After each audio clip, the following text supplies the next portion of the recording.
So I'm a huge fan of the novels like yourself. So super excited to be doing this today. But I was wondering, as like a fan of the novels, I mean, I imagine it's quite difficult, like adapting something you love so much. And then in the first 3 episodes, were there any particularly difficult like cuts or changes that you had to make, or something that you missed out on showing that you really wanted to? I mean, we could do so many interviews about all the things that I had to cut out that I didn't want to. But I tried more than anything to just stick close with like the emotional stories of the characters and be able to play those out through the three. I think, for instance, I love the journey that Matt and Rand went on of going from, kind of village to village, end to end, sleeping on the side of the road. There's so much of that in that first book that I loved. And we, for production reasons, but also storytelling space reasons, had to condense that down into the one town that you saw in episode 3. So that, that's an example of what we tried to do sometimes, was keep the spirit of that whole story that they had, but convey it in something that could be in 8 episodes of television. Yeah, I mean, I loved that scene. I think that one in the mining town really encapsulated that. So, but the pace of the first 3 episodes is so quick. You go through so much of the story relatively fast.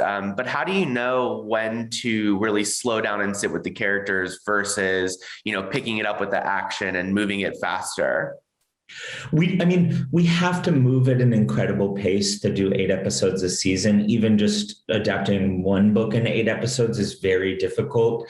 So the pace will always be high because of that.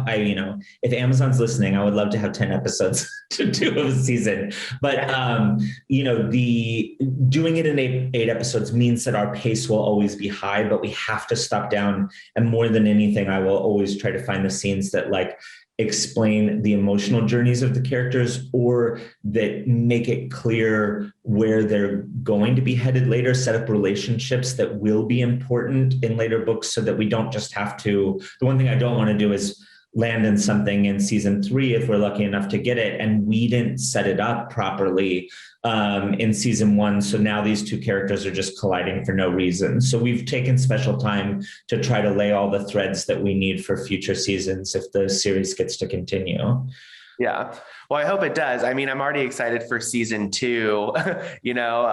Is there anything you can tease about the rest of season 1? Like just 1 or 2 words, maybe? Anything that's particularly exciting to you? I will give you 3 words that I think are exciting and will be exciting to book fans: is Aiel and the Ways. Oh yeah, I'm excited for the Ways. I'm very excited for that. So I think that is my time. So thank you so much for your time. It's so short, these 4 minutes. I'm but we barely know each other. I could do it for 20 minutes. Congratulations again. Thank you so much.